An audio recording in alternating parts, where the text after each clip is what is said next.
proper rosters, proper shift breaks, and just as importantly, proper rest breaks where you can actually have a rest and not be forced with having to walk up and down a high street looking for a coffee shop that will allow you in to go to the toilet. That is not acceptable.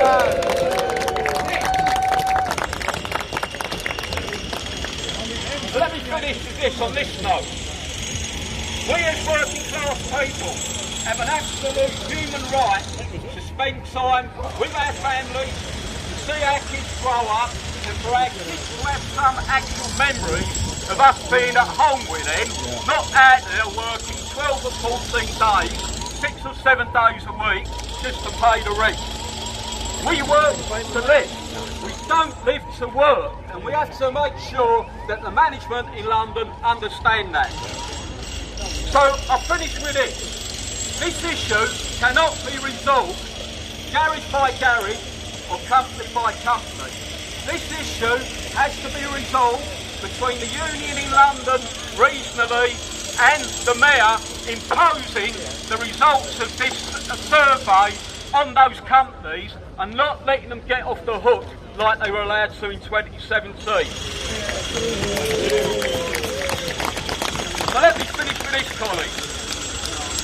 We welcome the Mayor commissioning this response and this report, and we look forward to working constructively with Sadiq Khan to ensure that we achieve the goal of safer driving conditions for the public, for the drivers, for the employees, and also a decent wage for bus drivers who are professional drivers. Thank you, colleagues.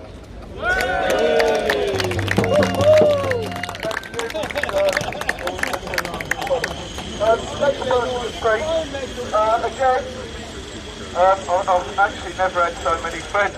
The next person to speak is a good colleague who's also driven this along, and sometimes people don't get the right amount of credit. Member of the GLA, Caroline Russell.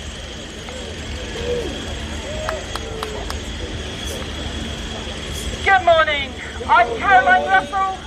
I'm a Green Party member of the London Assembly and a member of the Transport Committee in this building. And it is brilliant to see so many people here bringing the voice of bus drivers to City Hall. Low pay for long hours with fatigue-inducing shifts is just not acceptable. When the London Assembly Transport Committee wrote the report Driven to Distraction in July 2017, that's just 2 years ago, the Assembly called on the Mayor to address the distractions and the difficulties that drivers face. But there is so much more for him to do, and it is really good, as everyone has said, that he commissioned the report from Loughborough University. But that report now gives him loads and loads of evidence that safety is affected by fatigue, and that fatigue is a widespread problem for bus drivers, and that fatigue is caused by shift patterns, sleep quality, health, work culture, and the stress and mental load of driving a bus in London's busy streets. Now, the solutions are things that we've all called for years. Toilets and rest places for bus drivers. We just heard someone saying you don't want to spend the whole of your break running up and down a high street looking for a cafe that's got a toilet. I've been pressing the Mayor for toilets since I arrived here in 2016. Good quality vehicles that aren't too hot to drive or ride in. A fair driver schedule with a rota that recognises that drivers have other pressures on their lives. And an open work culture where admitting to needing help with fatigue is not a weakness but a strength. And support for your overall health and well-being. So we've got all this evidence of the scale of the issues that bus drivers are facing that lead to fatigue and affect safety. And now what we need is the Mayor to get on with delivering. Delivering more toilets for bus drivers, making buses safe and comfortable environments for drivers even when it gets hot, providing spaces for rest, putting in place rotas that are fair, getting that open work culture. culture and making it healthy. And all of that backed up by a wage that lets you earn a decent living for delivering a valued public service.